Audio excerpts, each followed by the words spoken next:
Good morning and welcome to another conversation on leadership. And today we're very fortunate in having with us Dr. Bill Roper. Dr. Roper is currently Dean of the School of Public Health here at UNC in Chapel Hill and is also Vice Chancellor for Health Affairs and CEO of our healthcare system. Bill, thanks so much for being with us today. Thanks, Ed. It's great to be back with you. What I'd like to do with you is to talk about a few issues related to leadership and to start off with one about early influences, mentors, people that influenced you early on. Could you say a little bit about that and how that played out for you?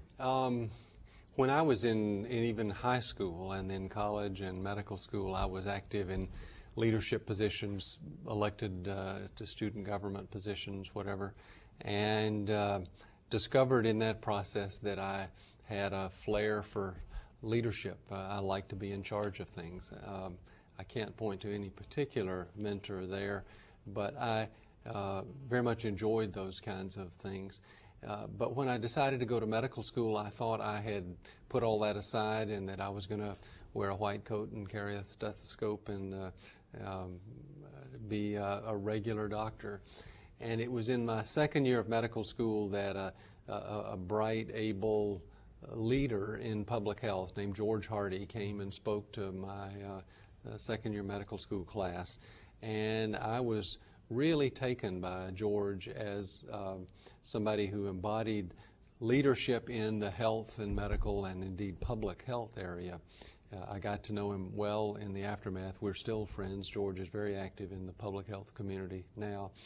But I can point to that day and George Hardy's example as a time that sort of crystallized in my mind that it would be possible to have a leadership role in public health, health, medicine, whatever, and at the same time a career as a physician. I've had other people who I've looked up to over the years, but I think that by a large extent it's George Hardy that I'd point out as my example. That's great. Could you say a little bit about issues related to leadership and particularly those attributes that you think are important in effective leadership? You've led organizations over the years, both here at UNC and at CDC when you and I worked together. What kind of attributes do you look at as really crucial in effectiveness? I think it's important that a person seeking to lead a group of people, however large, it's especially important as the group gets larger, it's important that the person be a visionary leader. That is, that he or she have the capability to think clearly about the big picture and to frame a vision of where he or she would like to take the organization or this group of people out into the future. So vision is important, and I don't mean delusions, but I mean vision is important. Secondly, communication skills are important. It's an essential that you be able to see what the future could be like, but you have to be able to communicate that in a persuasive way to first a small group of people and then a progressively larger group of people. Communicate it in such a way that as they come to share the vision and are motivated to do at times very difficult things to accomplish that vision. And then thirdly, I'd say it's important that a leader be focused and determined and hardworking, all that wrapped into one. I've seen people who took over in new leadership positions for an organization who said, I have 20 priorities. And the answer is, if you have 20 priorities, you don't have priorities. You have a list and it'll get lost. If one has alternatively 3 things that you want to get done, or 4 at the most, I would assert, and you don't just make a speech at the beginning or put those on a piece of paper that you tack on the wall, but if you really live those as your priorities, meaning look at your calendar and is that where you focused your time, look at how you relate to other people, and is that what you constantly draw them back to, that these are what we're really trying to accomplish in this organization. And if you, in so many other ways, if you compensate people based on their performance with your priorities, If you say these are the things that we're going to accomplish, then by rights you will accomplish those things.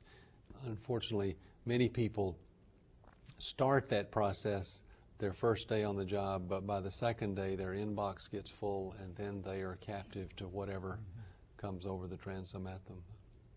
I can remember when you were CDC director, and you had 3 priorities then, and I can still remember what those 3 priorities were. You're welcome to quote them. Well, the first one was strengthening the public health infrastructure. Right. I remember that.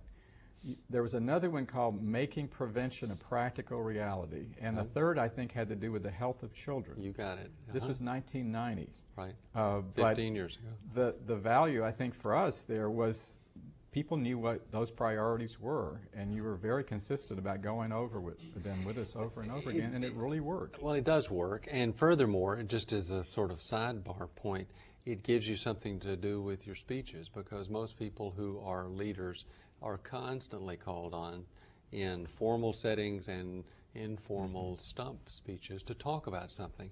And if you have a limited set of things that you're trying to accomplish, and if you at least initially write them down on an index card but memorize them, as you obviously did those 15 years ago, then on a moment's notice you can talk about things. You can update where are we with the accomplishment of these. You can share new ideas around this rubric of 3 things or 4 things. It's a communications tool, I guess, is the point I'm making. And I think it's so very important that you drive the agenda of the organization as opposed to being captive to whatever comes along, because lots of things will come along. People have used various metaphors to describe what it's like in a leadership role in a large organization. Some have said it's like drinking from a fire hose or whatever else. The management of that metaphor deals with the volume of material that's coming at you. Another is that you're trying to manage people, and either herding cats is the expression sometimes used about that. My favorite in the animal metaphor is it's like trying to load dogs in a wheelbarrow.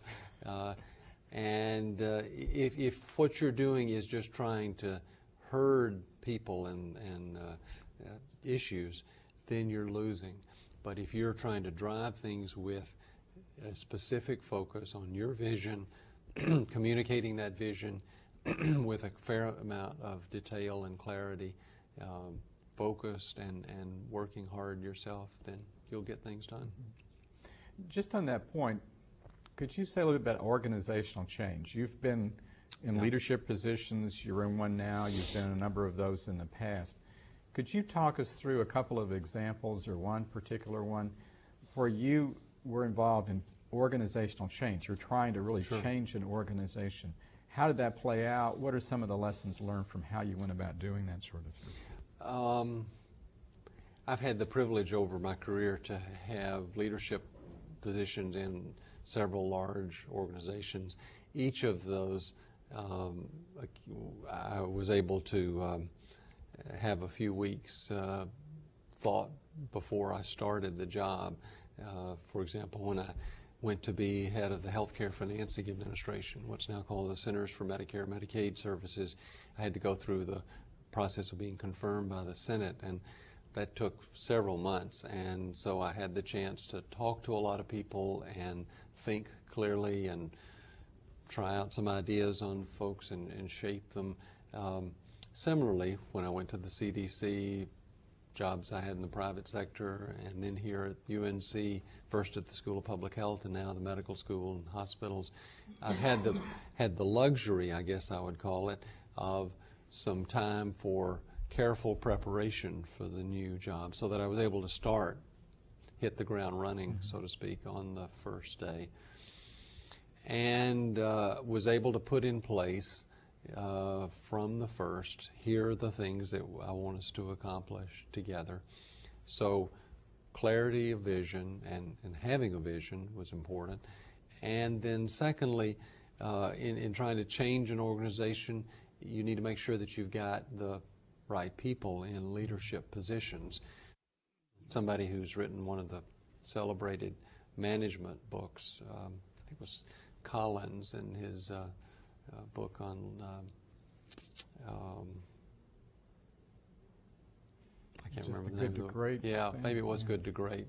But he talks about having people the right people on the bus, and he talked about how at times you need to get some people who are on the bus off the bus, and some people, new folks on the bus. You need to make sure that you got the right team of passengers. And again, in various leadership roles that I've had, I've tried, I think with some success, to pay real attention to that, because if you start out as a dysfunctional organization with people who really don't get along or who really are not pulling together, you don't have a chance of success. But if you are able to put in place a team of people that really are a team, that's a word that we use a lot these days in management, and at times I fear it's a bit of a jargon buzzword, but if it really is a team that works like a football team or a baseball team or whatever, then it's a beautiful thing to watch and to be a part of. I happen to be in one of those right now, and it's wonderful because we never, we got some tremendous issues that we're tackling, and it's very hard work, but it's not an occasion where we're sort of having to worry about somebody stabbing us in the back, because that we're a team pulling together on these kinds of things. And so I put in, I would draw attention to the solidifying the vision, getting ready and beginning to communicate it clearly, and then making sure you got the right people in place. Those things focus a lot on the internal role that you have as a leader, internal to the organization that you're leading. And in positions you've been in, you've had both an internal role and an external role where you're representing the organization externally. And in some respects, these may feel even like sort of different jobs almost, different aspects of the same job. Could you talk about how you move between that internal role and that external role, because you have to do both? I think it's really important that the top person in an organization, the CEO or whatever that title happens to be someone who is, as your question implies, the ambassador for the organization to the outside world, to the immediate outside community, but then to however far-flung the opportunity is to influence people. For the leader, the head of the organization, to be successful in that role, he or she needs to be someone who is well-spoken and comfortable carrying a message to a progressively wider set of people, and someone who is connected, and I don't mean just socially well connected, but I mean someone who has taken the time and put in the effort to establish relationships with a large group of people. In my case, here at the medical school and healthcare system, those are community leaders here in the Research Triangle area. It's also elected officials, particularly in the General Assembly, the governor, the governor's office, but then national officials as well. And going to Raleigh, for example, or going to Washington, or meeting with people of that sort, it's not just an optional extra or something we'll do next Tuesday if we get around to it. It's a major part of my job to make sure they know who I am, they know what our agenda is, they know how we're doing as far as progress towards achieving those goals. We answer their questions, some of which are good questions and push us to do better. Some of them are troublesome questions that we would rather not deal with, but we have to nonetheless, because part of what we're doing is relating to these outside constituencies. The news media are a major part of that. In their own right, they are community leaders, but especially they are conduits through which you can reach large numbers of the population. And so spending time with people in the print media and the electronic media, having them get to know you as a person, and spending time persuading them about the validity of your message and whatever is very, very important. Each of these things are hard work. They are things that can be improved with care and attention and training, but it's part of one's job. And I just stress that most of the things that we're here talking about are not necessarily inborn, innate qualities, but rather they're very teachable things, and that's why I'm pleased that you and others are embarked on this new program for training people at the doctoral level for leadership positions in the health area. I wanted to go back to the bus for a minute. Sure. You were talking just then, Bill, about the external piece and the representational role and the importance of developing relationships outside of the organization, and the skill set and the things that you really have to cultivate to do that. Could you say a little bit more about picking that team? Because you have looked, I'm sure, over and over again at individuals, and there's certain attributes that you're looking for people to be on the team or on the bus. And there are those difficult situations where it's time for somebody to move off. Could you say a little bit about those two dynamics? Sure. First of all, what you look for when you're picking someone for the team as a start, and then the second, more difficult situations where it's just not working out. For the first, I think this sounds so commonsensical that it's almost trite, but I think it's important to find very, very able people. And I mean very able people, meaning I am happy that we were able to attract the quality of people in the leadership team in UNC Healthcare right now. Each of them are much smarter at what they do than I am. And I celebrate that. I welcome that. And unfortunately, sometimes people in leadership roles seem to be intimidated by having smart, able people around them, and so they end up with some pretty mediocre folks, and that's a recipe for disaster. So number one, get very able people. Secondly, get people who are happy to be a part of a team. And I don't mean to say get shrinking violets, but get people who recognize that what they're about is going to be much better if they can work with their counterpart in this area and their colleague in that area and pull together in an organization, as opposed to it all being about them as an individual. And that you can learn about people from references and whatever, but especially by talking with them. And if all that comes out of their mouth is about I and me and whatever, that's the clue headed in the wrong direction.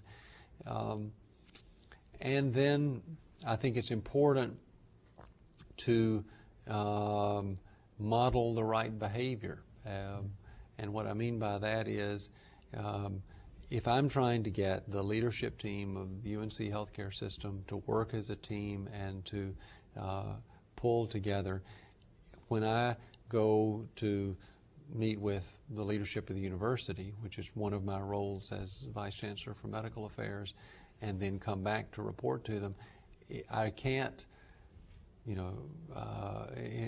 a silly, stupid way, carp and complain about individuals there or undercut them or whatever. I've got to be talking about how I am, as one of the chancellors, vice chancellors, working in a team effort to push the chancellor's agenda and so on. So very much as parents try to model the right kind of behavior for their children, it's important for a leader in an organization to exhibit the right kind of personal behavior to have the people around him or her do the right thing. You ask, what do you do if you got the wrong people around? There's no easy answer. It is surely not an easy task, but it's a pretty simple task, and that is, as soon as you recognize that that's the case, you owe it to yourself, you owe it to the organization, and especially you owe it to that person to sit down with them and say, it's time we had a real serious conversation about your future. And I've found over a number of jobs in various settings that the more direct and plain spoken that you can be about those kind of things, the better it is. So I wouldn't be subtle about it, I wouldn't be nuanced about it, but rather say something like, we need to have a conversation about your new job and how we're going to make this transition. And to be clear that we're not talking about whether to do this, we're talking about how to do it and how soon to do it. And finally, a point that I hope I always say in those settings, at least I try to, is pledge to the person, I will do everything in my power to make this a graceful transition for you. I'm not trying to embarrass you or cause you or your family hardship, but we are going to make a change. Let's be real certain about that and then get on with it. Be decisive and move on. You alluded to the fact that here you report to the chancellor of the university. Could you say a little bit about the other aspect of things, situations in which you have someone that you report to, a board, for example, that you're responsive to?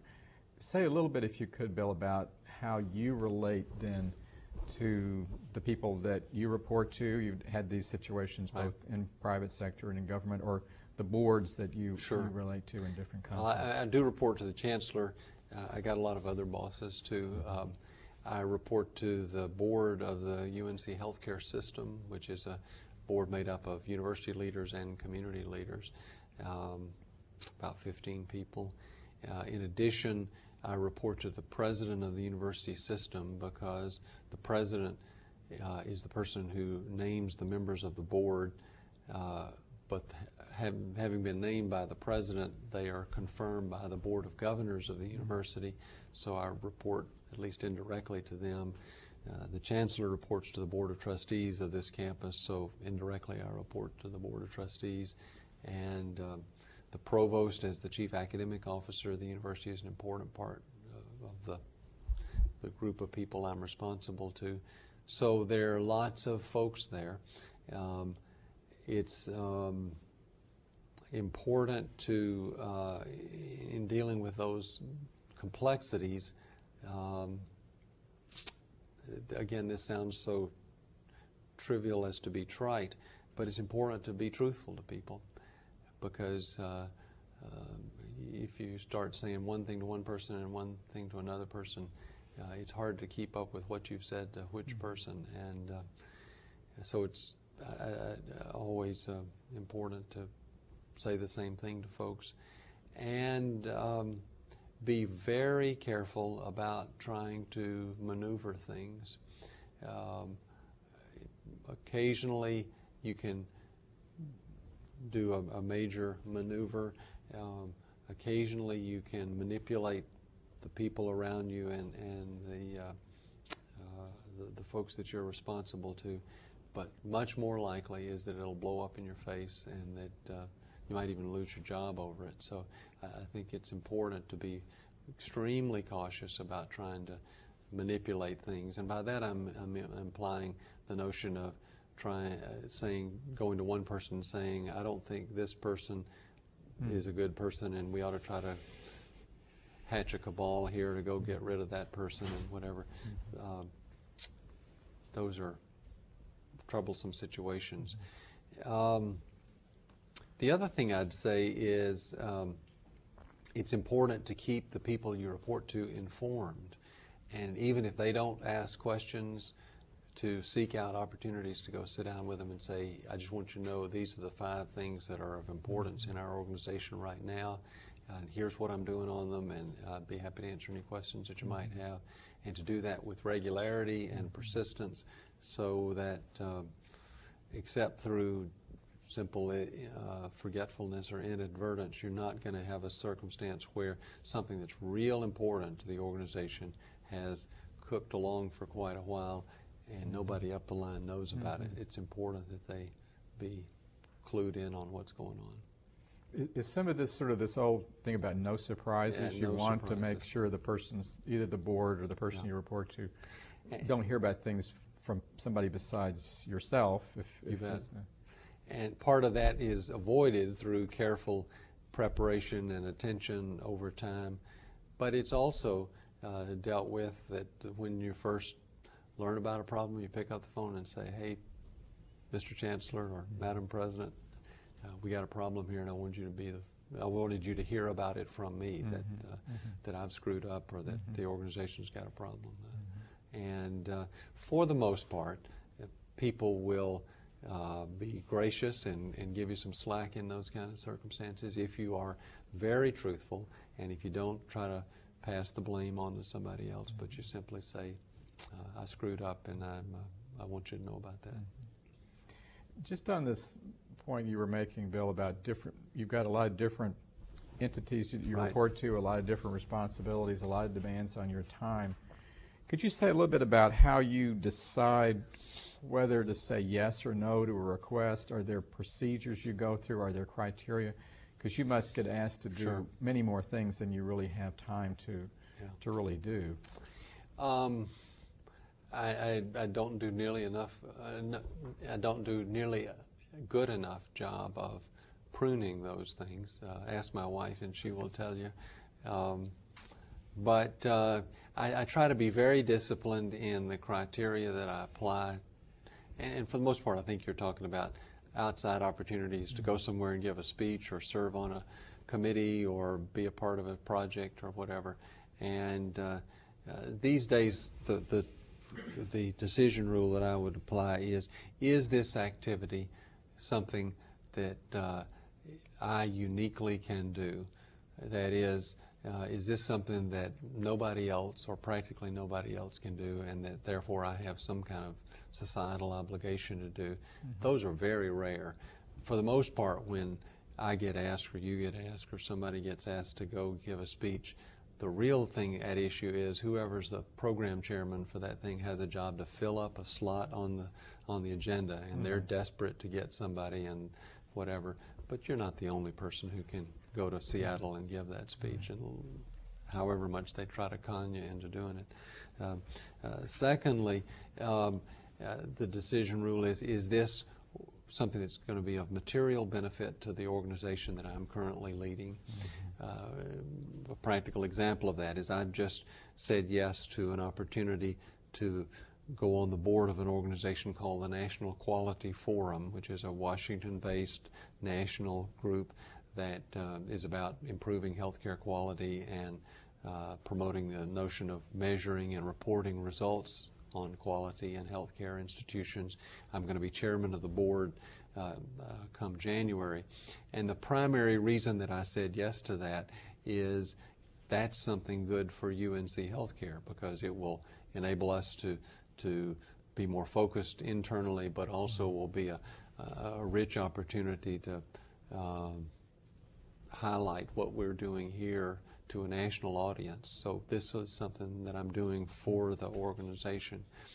And then finally, the other decision criterion I apply is this something good for me personally or my family, or one would like to think both me and my family. There are a few of those things that fall into that category. But I think if you're rigorous about applying those decision rules, you'll find that you're much less cluttered, and because there are all kind of people coming at you, especially if you're in a community leadership position who are anxious for you to do this or that. And what really is underway is they are trying to get you to satisfy their need as opposed to doing something that's really, truly worthwhile. Let's say a little bit about balance. It sort of plays off of what we were just talking about the many demands and requests and so forth.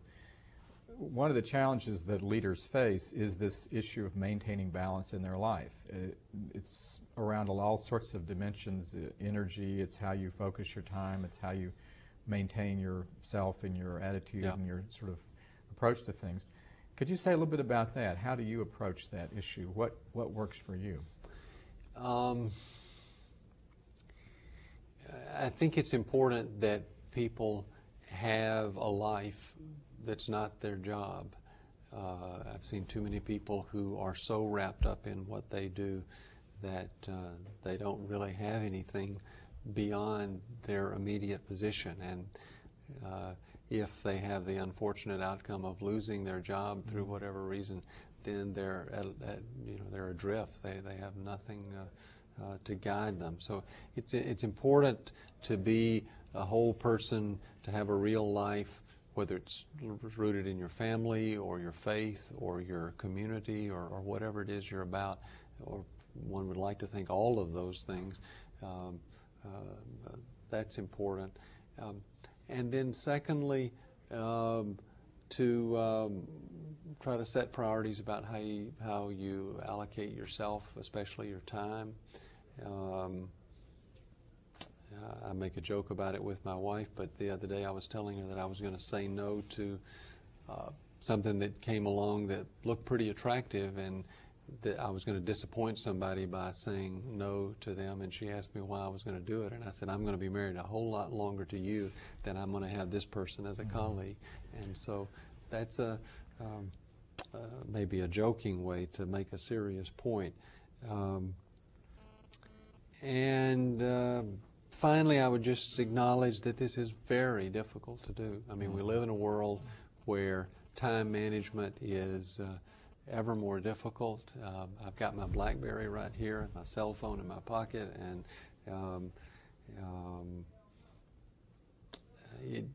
without some purposeful, intentional effort, one can be driven crazy by all of the electronic gadgets and people who are trying to get your attention and whatever. Those things come at us, those gadgets and others come at us as aids to more efficient working, and it's important to try to keep them in that perspective and not have them take over your life. It's important to pay attention to one's calendar, and it's a discipline that I think is valuable at least once a year. We're now at a time when the new school year is beginning, and this is a good time to do it, to sit down and look across not just several weeks but several months and ask yourself, are these things that I've decided to do, and I've decided them because they're here on my calendar, are they really the way I want to allocate my time? And back to an earlier point that we were making about a limited set of things that you're trying to accomplish, are the things that are on your calendar related to those 1, 2, 3, or 4 priorities that you've articulated? If they're not, then you're not living intentionally the priorities that you've set out for yourself. And so they're really not priorities, they're just it sounds like you fluff. sit down and really do that and focus on the calendar out into the future. Yeah. This has just been a great conversation. Maybe just to sum it up, what would be the 2 or 3 things that you, Bill, would emphasize out of all of this that really relates to this whole issue of leadership in public health? The importance of vision, and by that again I mean thinking clearly about where you and the organization are now and where you want to go in the future, and think about it in some detail, and the importance of being able to communicate that and to do it persuasively to